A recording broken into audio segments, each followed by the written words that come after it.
할렐루야. 주 예수 그리스도 이름으로 하나님 말씀 증거하겠습니다. 출애굽기 1장 1절부터 봉독하겠습니다. 출애굽기 1장 1절부터 봉독하겠습니다. 야곱과 함께 각기 권속을 데리고 애굽에 이른 이스라엘 아들들의 이름은 이러하니 르우벤과 시몬과 레위와 유다와 이사갈과 스불론과 베냐민과 단과 납달리와 갓과 아세리요. 5절. 이미 애굽에 있는 요셉까지 야곱의 혈속이 모두 70인이었더라. 요셉과 그의 모든 형제와 그 시대 사람은 다 죽었고 이스라엘 자손은 생육이 중다하고 번식하고 창성하고 힘이 강대하여 온 땅에 가득하게 되었더라. 8절. 요셉을 알지 못하는 새 왕이 일어나서 애굽을 다스리더니 그가 그 신민에게 이르되 이 백성 이스라엘 자손이 우리보다 많고 강하도다. 자, 우리가 그들에게 대하여 지혜롭게 하자. 두렵건대 그들이 더 많게 되면 전쟁이 일어날 때에 우리 대적과 합하여 우리와 싸우고 이 땅에서 갈까 하노라 하고 감독들을 그들 위에 세우고 그들에게 무거운 짐을 지워 괴롭게 하여 그들로 바로를 위하여 국고성 비돔과 라암셋을 건축하게 하니라.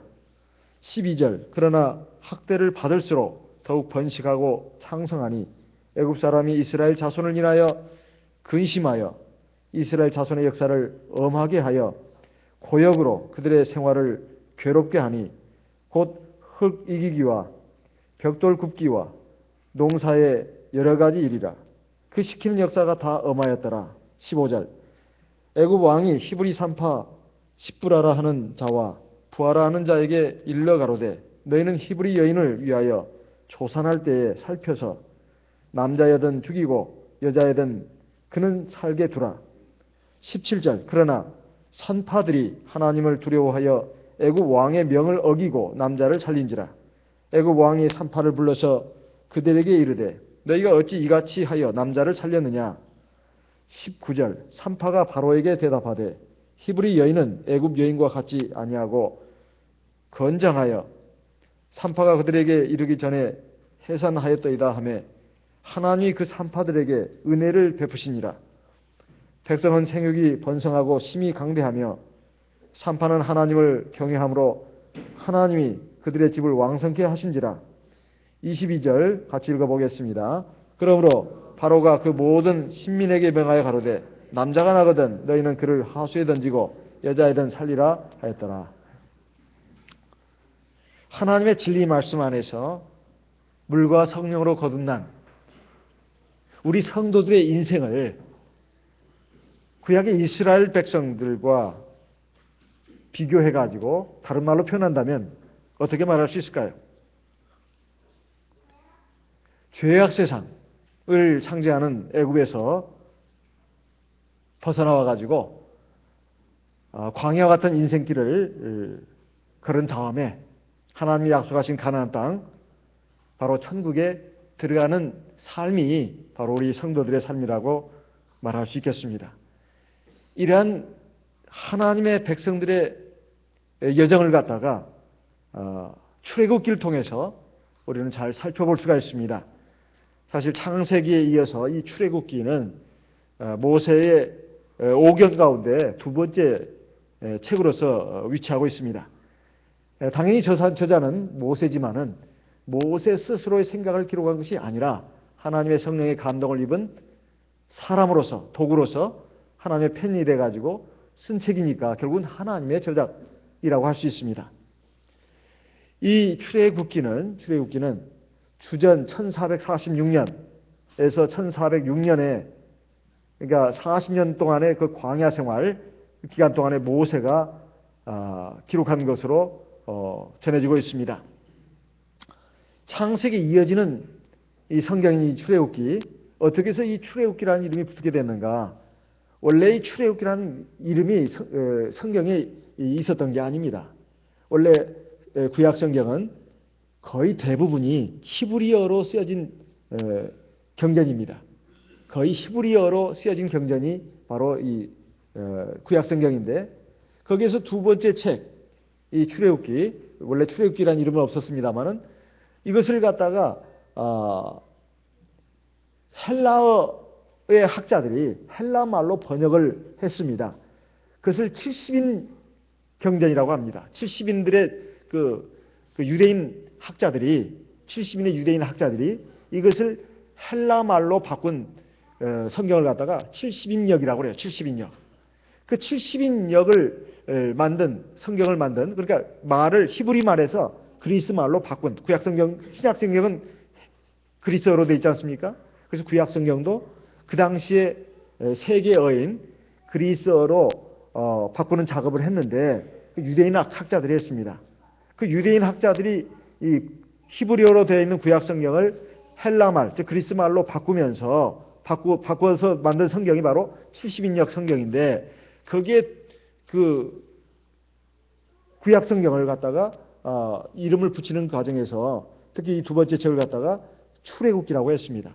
헬라어로는 엑소더스라고 합니다. 엑소더스. 이 엑소더스는 출발 또는 탈출이라는 뜻을 갖고 있는 그런 말입니다. 그러니까 이스라엘 백성들이 원래 노예가 아니었는데 이제 노예 민족이 됐습니다. 그래가지고 그 바로의 압제, 그 애굽의 왕 바로의 압제에서 벗어나서 이제 하나님의 백성이 돼가지고 자유를 얻어서 이제 가나안 땅을 향해서 출발하는 그런 여정을 기록한 책이 바로 이 출애굽기의 내용이기 때문에 그런 의미에서 이걸 출애굽기라고 붙였다는 것입니다. 예, 출애굽기를 보게 되면 우리 성경에 아주 중요한 그 구원에 관한 그 진리들이 많이 들어 있습니다. 많이 들어 있어요. 먼저 예수님을 예표하는 사람으로서 모세가 등장하는데 그는 사실 이스라엘 백성들을 죄악 세상에서 애굽의 그 죄악의 세사에서 구출해 가지고 하나님 나라로 인도한 사람이라는 측면에서 봤을 때 예수님을 예표한다는 것이고 또 하나님과 하나님의 선민 사이에 중보자로서 위치하고 있습니다. 그래서 예수님을 예표하는 인물로 구약에서 가장 예수님을 예표하는 인물로 첫 번째로 인물을 꼽는다면 바로 모세를 들 수가 있다 이런 말씀이에요. 그리고 이 이스라엘 백성들이 이제 애굽에서 나와가지고 신의 산 하나님의 산 호렙에 이르렀을 때 하나님께서 십계명과 율법을 주시면서 너희들이 이것을 지킬래 안 지킬래? 지키면 너희는 나의 백성이 되고 나는 너희의 백성이 될 것이다. 그래서 십계명과 율법을 네 개체로 해가지고 근거로 해서 하나님과 이스라엘 백성들 사이에 언약이 이루어졌습니다. 이래서 이것을 하나님의 언약 백성이 되는 그 근거가 바로 신의 산에서 이루어졌는데 그저 하나님을 잘 믿으면 된다 그것이 아니라 십계명과 율법을 중심으로 해가지고 이걸 너희들 지킬래? 그러니까 네, 다 지키겠습니다. 그래가지고 그러면 나는 너희 하나님이 되고 너희는 내 백성이 될 것이다. 언약이 맺어졌다 이 말이에요. 그 십계명을 갖다가 그래서 언약의 두 돌판이라고 하는 것입니다. 언약이 뭐죠? 말로 맺은 약속. 이걸 언약이라고 한다 이 말이에요. 이것이 일반 교회와 우리 교회의 다른 점입니다. 하나님이 주권적으로 이스라엘 백성을 택해가지고 자기 백성을 삼았다. 그리고 나는 너희 하나님이 되고 너희는 내 백성이 된다. 그래서 언약 백성이 됐다. 일반 교회에서 나온 책자들을 보면 다 그런 식으로 되어 있습니다. 그런데 성경을 뭐 어렵게 볼 것도 없이 이제 쭉 보시게 되겠습니다만은 십계명과 율법을 중심으로 해가지고 하나님과 약속이 체결됐다 이 말이에요. 그래서 언약 백성이라고 합니다. 그렇지만 한 사람이 육신을 갖고 있기 때문에 그 하나님의 말씀을 다 지킬 수도 없고 지킨다면 불가능한 일입니다. 뭐 하나님 외에는 지킬 수가 없어요. 그럼 지킬 수 없는 법을 주신 것이다. 그건 아니에요. 우리가 믿음을 가지고 순전한 마음을 가지고 하나님을 사랑하는 마음을 가지고 하나님의 구원의 은혜에 감사하는 마음을 가지면 다 지킬 수가 있습니다. 그런데 원래 죄악 백성으로 태어난 인생들은 아무리 할례를 받아서 하나님의 백성이 됐다 할지라도 마음은 원이로되 하나님 말씀에 지키지 못하는 경우도 있고 또 죄악의 그 습성이 너무나 강해가지고 하나님 말씀에 다 순종할 수가 없습니다. 그래서 하나님이 그 보완책으로서 바로 제사제도를 주셨다 이 말이에요. 성막과 제사제도를 주신 것은 바로 그에 대한 보완책입니다. 바로 속죄를 통해서 하나님 말씀을 믿고 순종해야 되지만 그 못하는 부분에 대해서 속죄 제사를 통해 가지고 죄를 용서받고 하나님을 만나고 하나님의 백성으로서의 관계가 지속되면서 하나님의 백성으로서 완성되어 나가도록 하나의 또 중요한 그 근거 바탕을 마련해 준 것이 바로 제사 제도, 성막을 통한 제사 제도입니다. 그래서 출애굽기는 총 40장으로 되어 있는데 1장에서 14장까지는 1장에서 18장까지는 바로 애굽에서 벗어나는 과정, 그 출애굽, 탈출하는 과정을 기록하고 있습니다. 이걸 통해서 이스라엘 백성들이 자유를 얻는, 노예 상태에서 자유를 얻는 그 과정을 기록한 것이 바로 출애굽기 1장에서 18장까지 내용입니다. 그 다음에 출애굽기 19장에서 마지막 장까지는 이제 자유를 얻어가지고 하나님의 구원을 받은 이스라엘 백성들이 시내산에 와가지고 십계명과 율법을 통해서 하나님과 언약을 체결합니다. 그래서 하나님의 언약 백성이 된다 이 말이에요. 네. 이런 과정을 기록한 것이 바로 그 나머지 부분입니다. 출애굽기 19장에서 출애굽기 40장까지 나머지 부분이 바로 그 부분이다 이 말이에요. 그래서 출애굽기는 크게 두 부분으로 나눠져 있습니다.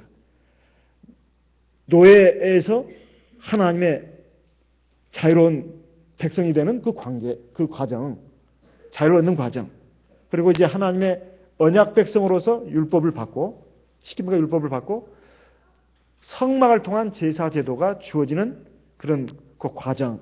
이것이 바로 출애굽기 19장에서 40장까지의 내용입니다. 그래서 이 출애굽기를 통해서 우리는 하나님의 구원이 어떻게 하나님의 택한 백성들에게 이루어졌느냐 이것을 알 수가 있습니다. 이게 출애굽기는 창세기와도 연관이 돼 있고 그리고 신약 시대에 로마서라든가 사복음서 여기에 펼쳐져 있는 하나님의 구원관과 밀접한 관계가 있습니다. 이거 뗄래야 뗄 수 없는 관계가 있다 이 말이에요. 사실 그 구약 성경에서 이 모세 오경은 아주 기본적인 책들입니다. 창세기, 출애굽기, 레위기, 민수기, 신명기. 신약 성경에서 사복음서와 로마서가 아주 기본적인 책인 것처럼 구약 성경에서는 이 모세오경입니다. 물론 나머지 책들도 다 중요하죠. 하지만 가장 더 기본적인 책, 그 구약 성경에서 꼽으라면 모세오경입니다. 그리고 신약 성경에서는 사복음서와 로마서다 이 말이에요. 사도행전 로마서, 그리고 계시록. 이것이 신약 성경에서 굉장히 중요한 그 책들인데, 자, 구약 성경에서 이제 두 번째 중요한 책들을 살펴보면서 우리에게 주는 하나님의 구원의 은혜와 진리를 받고 우리 계속 우리의 신앙을 바로 세우고 또 성장해가는 그런 기회로 삼고자 합니다.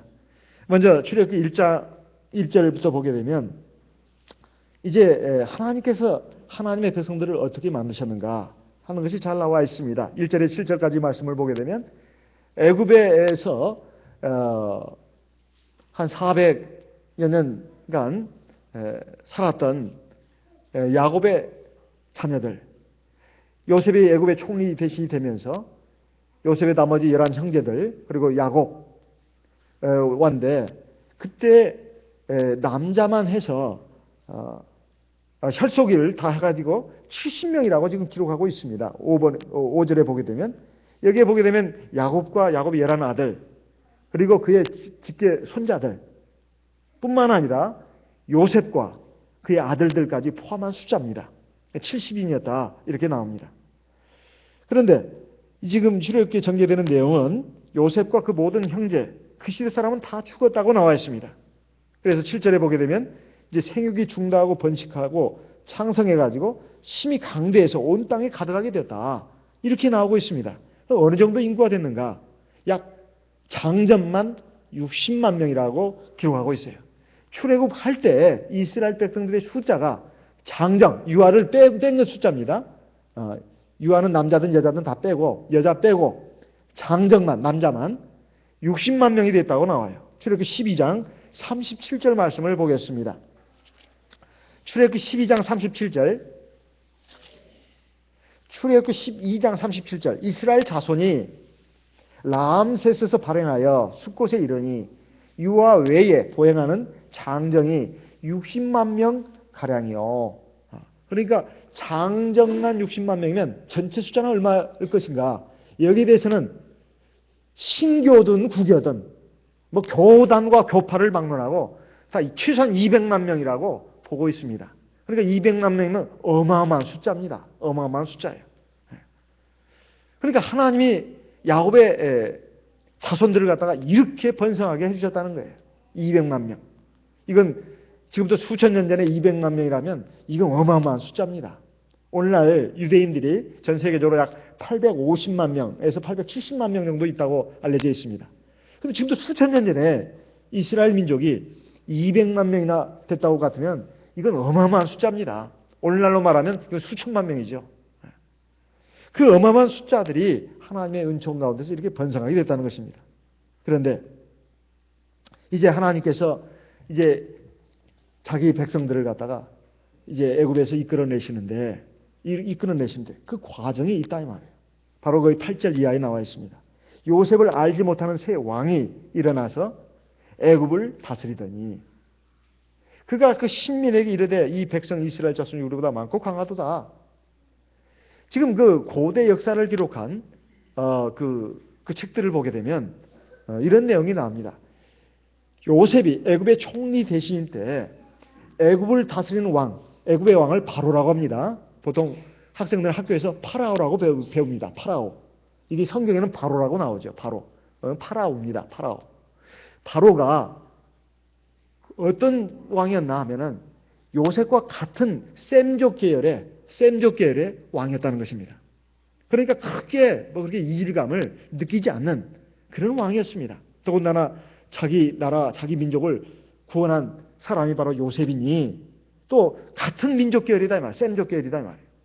그런데 이집트의 그 왕국의 역사를 쭉 보게 되면 고대, 고왕국, 중왕국, 신왕국 이렇게 나갑니다. 제가 학생 때 제 그 역사책에 나온 그 문화사책을 보더라도 그런 그 내용들이 쭉 나와요. 좀 자세하게 나온 내용을 보게 되면 고왕국, 중왕국, 신왕국. 그래가지고 왕국이 막 여러 그 대들이 있는데 또 애굽도 이민족의 침입을 많이 받았습니다. 지금 출애굽기에 이스라엘 백성들이 애굽에서 나올 때 왕조는 어떤 왕조냐? 이제 이 셈족 계열의 그 고대 왕조가 다스리는 그것이 끝나고 저 북방의 아수르 민족이 애굽을 침략을 했습니다. 그래가지고 그걸 정복을 했다 이 말이에요. 그래가지고 그러니까 요셉 당시에는 힉소스 왕조라고 합니다. 셈족 계열의 힉소스 왕조가 다스리고 있었는데 이제 이 출애굽할 때 이스라엘 민족을 다스리는 왕은 그 힉소스 왕조가 아니라 셈족 계열의 힉소스 왕조가 아니라 아수르 민족 계통의 제18왕조였다는 것입니다. 제18왕조. 그래가지고 그 왕의 이름이 바로 투트모스 1세였다고 그래요. 투트모스 1세. 그러니까 소수 민족입니다. 이 민족이 와서 이게 애굽 왕조를 다스리는데 소수 민족이 다스리게 됐다 이 말이에요. 그런데 이스라엘 백성들은 민족이 수가 많아졌습니다. 여기 보시게 되면 지금 이 요셉을 알지 못하는 새 왕이라고 나오는데 이유가 바로 여기에 있다는 것입니다. 셈족 계열의 왕이 모를 리가 없다 이 말이에요. 이민족 계통의 왕이 지금 애굽을 침략해가지고 정복을 하다 보니까 전혀 그 전에 그 왕조 때 일어났던 일들을 잘 모른다 이 말입니다. 그리고 그 새로 애굽을 다스리게 된 왕이 9절에 보면 그의 신민에게 이르렀다고 나와요. 여기에 보면 그 신민이라고 나오는데 원어상으로 보게 되면 그의 신민이라고 나옵니다. 그의 신민. 자기의 신민, 자기가 다스리는 신하와 민족들에게 말했는데 이 백성 이스라엘 자손이 우리보다 많고 강하도다. 사실 애굽 나라는 당시에 세계 최강국이었습니다. 그러면 세계 최강대국 애굽 사람들이 아무리 이스라엘 민족이 많아졌다고 치더라도 애굽 민족보다도 더 많아질 수 있겠습니까? 이건 불가능하다고 보는 것입니다. 이건 모든 학자들이 그렇게 보는 것입니다. 제 견해가 아니라 모든 학자들의 견해입니다. 그러면 이 새로 애굽의 왕이 된 이 바로가 자기들 민족보다도 더 많다고 지금 말한 걸 보게 되면 이것은 애굽 민족이 아니라는 것입니다. 북방의 아수르 민족이라는 거예요. 아수르 민족이라는 거예요. 중국도 그러지 않습니까? 중국의 그 5대 민족 그러면 뭐 한족, 만주족, 뭐 그러죠? 뭐 몽고족 뭐 이렇게 따지잖아요. 중국이 뭐 이민족에 의해서 지배된 나라가 크게 망한 적이 2번 있었는데 북방의 몽골족에 의해서 한 번 망했잖아요. 그게 뭐예요? 그래서 세워진 나라가 원나라 아닙니까? 원나라예요. 원나라의 그 원나라는 바로 그 징기스칸의 후손에 의해서 완전히 정복됐죠. 그래가지고 몽골족이 중국 전체를 다스렸습니다. 최대 다수 민족은 한족입니다. 한족들을 제일 밑바닥으로 놓은 거죠. 예. 그래가지고 뭐 생목인 그러니까 지금 뭐 터키나 뭐 이슬람계 동의 코큰 서양인처럼 생긴 그 민족을 갖다가 2위로 놓고 또 3위는 뭘로 놨다 하더라고요. 지금 뭐 한참 오래돼가지고 잊어버렸는데 뭐 3위는 만주족인가 이렇게 되고 4위가 지금 그 중국 한족을 갖다가 제일 밑바닥에 놨습니다. 제일 다수인데. 그러니 이들을 통치하기 위해서 얼마나 머리를 써야 했는지 모릅니다. 그 다음 만주족도 마찬가지죠. 나중에 청나라가 이제 세워졌는데 명나라 다음에 청나라죠. 원나라, 명나라, 청나라 아닙니까? 청나라는 역시 중국의 변방, 북방에 있는 그 만주족, 우리와 그 민족적으로 좀 비슷하다고 합니다. 만주족이. 이 만주족이 완전히 그 명나라를 무너뜨리고 중국을 전체를 지배했습니다. 역시 만주족도 소수민족입니다. 그 다수의 한족을 다스리기 위해서 여러 가지 그 지혜를 많이 썼죠.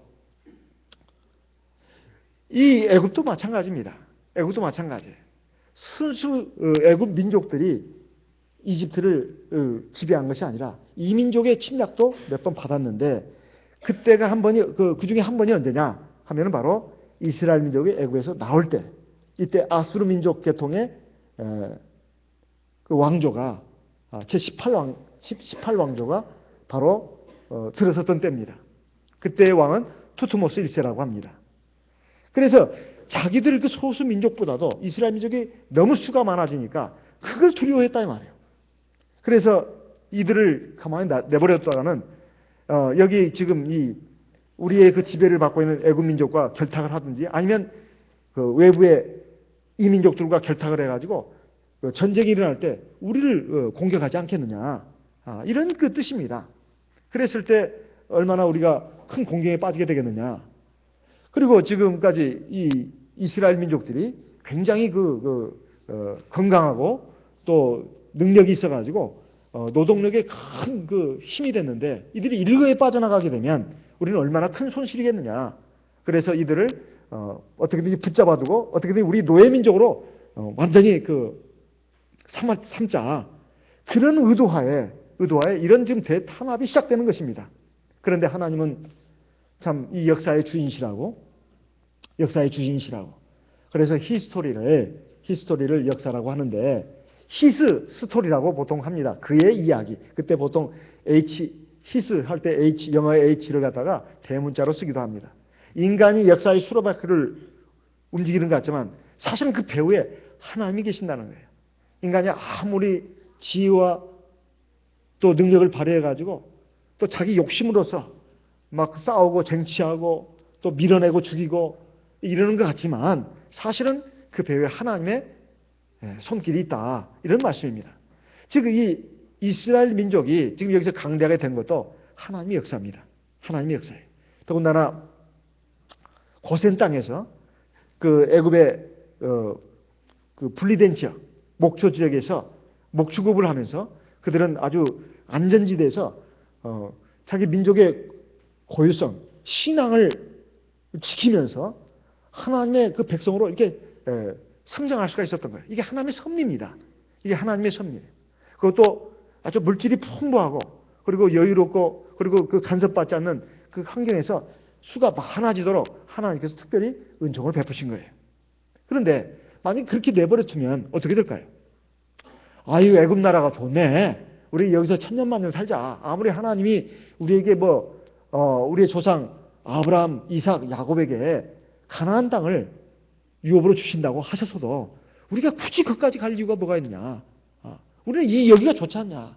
거기는 메마르고 광활한 그런 그 땅이고 척박한 땅이다. 하지만 이 애굽은 얼마나 참 기름지고 물자가 풍부하고 살기 좋은 곳이냐? 그래가지고 거기에서 뿌리를 받고 천년만년 살 그러한 기세로 나갔을 것입니다. 그런데 하나님께서는 하나님의 백성들을 그냥 내버려두지 않는다 이 말이에요. 고통이 주어져야, 그리고 어려움이 주어져야 떠날 생각을 합니다. 그리고 하나님의 약속을 기억하고 하나님이 가라고 하는 그 복락의 땅으로 갈 생각을 한다 이 말이에요. 그 계기가 뭐냐 하면 바로 애굽왕 바로의 대탄압입니다. 압제다 이 말이에요. 근데 이것은 일찍이 하나님께서 믿음의 조상 아브라함에게 약속하신 내용입니다. 창세기 15장을 보겠습니다. 창세기 15장 13절에서 16절까지 말씀을 보겠습니다. 창세기 15장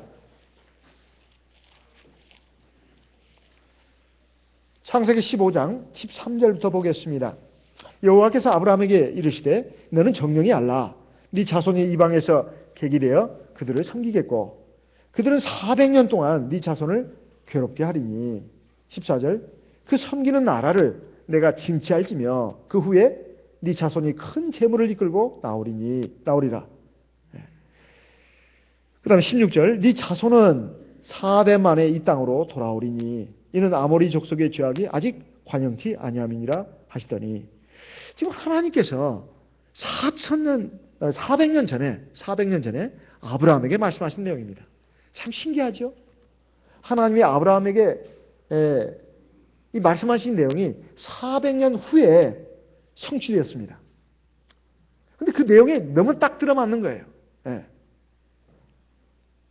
네 자손이 아직 지금 아브라함의 약속의 자녀 이삭이 태어나지 않았을 때입니다. 그런데 하나님께서는 약속의 자녀를 주실 것을 말씀하셨고, 그 약속의 자녀를 통해서 이제 언제 그 하늘의 무별처럼 바닷가의 모래알처럼 많아질도 모를 민족을 갖다가 애굽 땅에 이방 땅에 가서 객으로 온갖 고역을 다 치르고 압제를 받다가 많은 재물을 이끌고 나올 것이다. 이 지금 말씀을 하시는 겁니다. 그것도 400년 동안 네 자손을 괴롭게 할 것이다. 근데 내가 그 나라를 징치한 후에야 그들이 많은 재물을 가지고 나올 것이다. 그러면서 결국 이 4대 만에 이 땅으로 돌아온다는 것은 일대를 지금 100년으로 보는 것입니다. 400년 만에 돌아오게 될 것이다. 그러면서 왜 그러면 400년 동안 이 가나안 땅을 갖다가 네 자손들에게 안 주느냐? 아직 이 땅에 그 가나안 땅에 살고 있는 아모리 족속, 이 가나안 7족속, 8족속 가운데 아주 패역한 민족 중 하나로 들어갑니다. 그러니까 가나안 죄악과 죄악에 관영한 가나안 백성들을 갖다가 상징하 대표하는 민족이에요. 그들의 죄가 아직 꽉 차지 않았기 때문에 지금 아직 돌아올 때는 안 됐다는 거예요.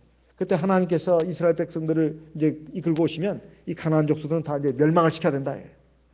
그때까지 하나님께서 오래 기다려주시고 참고 기다려주시는데도 회개할 줄 모르고 죄악이 관영하니까 그때까지도 이 가나안 백성들에게도 긍휼과 자비를 베풀어 주시는 기간이 된다는 뜻입니다. 자, 이 약속이 이루어진다 이 말이에요. 이것을 통해서 우리가 알아야 되는 것은 우리가 인생을 보는 눈도 좀 먼 시각을 가져야 됩니다. 근시안적인 안목만 가져서는 안 되고 멀리 내다보는 안목도 가져야 된다. 물론 멀리만 내다보고 가까이 있는 것을 못 본다면 그것도 문제입니다. 그런데 우리들의 인생이 대부분이 그냥 눈앞의 것에만 급급해가지고 살아가는 그 짐승들과 다름없는 그런 생을 사는 사람들이 많지 않습니까? 왜 이 짐승이 인간과 다릅니까? 말을 못해서요? 그리고 인간만큼 두뇌가 발달하지 못해서요? 그거보다는 짐승들은 주로 땅을 보지 않습니까? 두 발로 기는 심지어 침팬지나 고릴라도 하늘을 우러보지 않습니다. 하늘을 우러볼 수 있는 존재는 인간밖에 없어요. 땅에 발을 딛고 있으면서 하늘을 우러본다는 것. 즉 영원한 세계를 바라보고 또 미래를 내다보고 또 영적인 세계에 계신 하나님을 의식하면서 그의 구원을 앙망하는 존재는 인간밖에 없습니다. 아무리 침팬지가 고릴라가 지능이 뛰어나도 하나님을 가르칠 수는 없어요. 하나님을 인식하지 못합니다. 몇 마디 언어는 가르칠 수 있어요. 개든 침팬지든 지능이 뛰어난 동물들에게 어떤 의사소통의 도구인 어떤 신호, 체계를 가르칠 수는 있지만 실패하는 것이 딱 하나 있다고 하는데 그게 뭐냐 하면은 바로 하나님의 존재라고 합니다. 하나님을 경배하는 것만큼은 인간밖에는 할 수 없는 거예요. 그래서 그 하나님의 나라, 하나님의 약속, 그것을 바라보도록 하기 위해서 하나님께서 하나님의 택한 백성들에게 고난을 주시는 것입니다. 그래서 이제 하나님의 이제 약속의 때가 기한이 이제 차니까 하나님께서 자기 백성들에게 고난을 주신다 이거예요. 그것도 하나님께서 일부러 주시는 것이 아니라 바로 세상의 악한 무리들 그리고 악한 영의 역사에 그걸 이용을 하는 것입니다. 하나님이 바로를 갖다가 시켜가지고 이스라엘 백성들을 탄압한 것이 아니라 바로는 악의 화신입니다. 하나님의 백성들을 용납을 못해요. 근데 하나님은 그걸 이용을 하시는 거예요. 그래서 우리가 세상을 살아가면서도 여러 가지 고통과 어려움을 당할 때 사실 그 앞에 있는 표면적인 일만 볼 것이 아닙니다. 그 뒤에 하나님의 섭리를 볼 수가 있어야 되는 거예요. 그게 필연적으로 있어야 되는 것이 뭐냐 하면은 바로 하나님과 하나님의 약속에 대한 믿음입니다. 그리고 그 약속, 그 하나님의 말씀을 믿고 순종해서 나가는 거예요. 세 번째, 인내입니다. 인내예요. 사실 하나님에 대한 믿음이 있고 하나님 말씀을 따라서 순종해 나가는 데 있어서도 한 가지가 결정적으로 빠져버리면 안 되는데 그게 바로 인내라는 거죠. 인내. 하나님 믿고 하나님의 약속을 믿고 따라 나가는 데 있어서 인내가 없다고 할 것 같으면 실패할 수밖에 없습니다. 인내라고 하는 것은 상황에 대해서 그리고 사람에 대해서 참고 견디는 것입니다. 왜 우리가 원수를 용납하고 사랑할 수 있는가? 그걸 견뎌낼 수 있는가? 그것은 하나님의 심판을 믿기 때문에 그렇습니다. 하나님의 심판을 없다면, 그걸 믿지 않는다면 우리가 원수 용납할 수 없어요. 그리고 그걸 견딜 수 없습니다. 그리고 어떤 상황, 고난이 됐든 역경이 됐든 어떤 불이익이 됐든 이걸 견뎌낼 수가 없는 거예요. 하나님이 나를 약한 것을, 내 부족한 것을 강하게 하고 또 채워주기 위해서 고난을 주시든 아니면 하나님이 내 죄와 허물에 대해서 매를 대시든 다 하나님의 사랑에서 나오는 것입니다. 그것을 우리가 믿기 때문에 우리가 인내할 수 있는 거예요. 그래서 어떤 상황에 대해서, 어떤 사람에 대해서 참고 견딜 수 있는 것은 바로 하나님에 대한 믿음 때문에 가능한 것이다. 이런 말입니다. 그런데 여기에 지금 하나님이 택한 이스라엘 백성들에게 애굽의 새로운 왕이 된 지금 바로가 이스라엘 민족들을 압제하기 위해서 지금 대단한 그 고역을 지금 주고 있습니다. 11절에 보게 되면 감독들을 그들 위에 세우고 그들에게 무거운 짐을 지어가지고 괴롭게 했다. 이렇게 나옵니다. 이렇게 나와요. 그래가지고 바로를 위해서 국고성을 지켰는데 여기 지금 출애굽기에 보게 되면 먼저 그 하나님의 백성들이 어떻게 해서 지금 나오게 됐는가 그 유래를 말하면서 이스라엘 12지파의 이름을 쭉 기록해 놓고 있습니다. 2절부터 5절까지. 여기에 우리가 성경에서 보통 하나님의 백성들의 이름을 갖다가 쭉 기록한 장면들을 많이 보는데 이것이 굉장히 중요한 또 부분이기도 합니다. 사실 우리 하나님께 구원받은 백성들은 하나님의 생명책에 이름이 기록된다고 하는 말씀이 성경에는 곳곳에 나옵니다. 구약성경뿐만 아니라 신약성경에도, 신약성경뿐만 아니라 구약성경에도. 특히 계시록 3장에 가서 보게 되면 이런 말씀이 있습니다. 계시록 3장 5절 말씀을 보겠습니다. 계시록 3장 5절. 계시록 3장 5절 말씀 같이 읽어보겠습니다. 계시록 3장 5절. 이기는 자는 이와 같이 흰옷을 입을 것이요 내가 그 이름을 생명책에서 반드시 흐리지 아니하고 그 이름을 내 아버지 앞과 그 천사들 앞에서 시인하리라. 우리는 하나님의 약속의 백성이라고 할 수 있습니다. 하나님 나라, 영원한 생명의 나라를 유업으로 약속받은 그 약속의 백성이라는 것이죠. 그 약속의 백성은 하나님 나라의 생명책에 이름이 기록됩니다. 구약의 이스라엘 백성들은 할례를 받고 하나님에 속한 백성이 되고, 그리고 십계명과 율례를 지키면서, 그리고 지키지 못한 부분에 대해서는 성막을 통해서, 성전을 통해서 희생제사를 통해서 죄사함 받고 의롭다함을 입어서 하나님 나라에 들어갔습니다. 오늘 신약의 이스라엘 하나님의 백성들은 예수 그리스도를 주로 믿고 물과 성령으로 거듭나서 하나님의 백성이 되어야 합니다. 하나님의 백성이 되어야 돼요.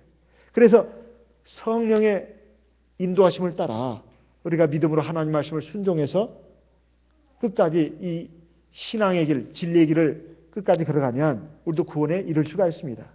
그런데 우리가 예수 그리스도를 주로 믿고 물과 성령으로 거듭나면 하늘나라 생명책에 우리 이름이 기록됩니다. 이름이 기록된다. 그렇지만 그 이름이 지워질 수도 있다는 거예요. 지워지는 그 원인은 뭐냐? 바로 우리가 믿음을 저버리고 세상을 흘러갈 때, 또 하나님 앞에 용서받을 수 없는 사망에 이르는 죄를 질 때, 이랬을 때 우리 이름이 생명책에서 지어질 수 있다는 거예요. 그러니까 여기서 이기는 자는 이와 같이 흰옷을 입을 것이고 내가 그 이름을 생명책에서 반드시 이루니. 여기에 흰옷이라고 하는 것은 예수 믿고 세례받고 입는 흰옷이 아닙니다.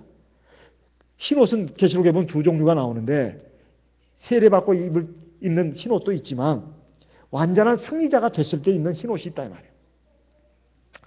그리고 또 하나, 생명책에서 이름이 지어지지 않는 겁니다. 이제 확정되는 것이죠. 최종적으로 이겼을 때, 이긴 것이 확정됐을 때 우리가 완전히 하나님 나라에 이제 들어가게 된다는 뜻입니다. 그런데 그 반면 이름이 지어질 수도 있는데 그건 어느 경우냐? 예레미야 17장 13절 말씀을 보겠습니다. 예레미야 17장 13절 같이 읽어보겠습니다. 예레미야 17장 13절 같이 읽어보겠습니다.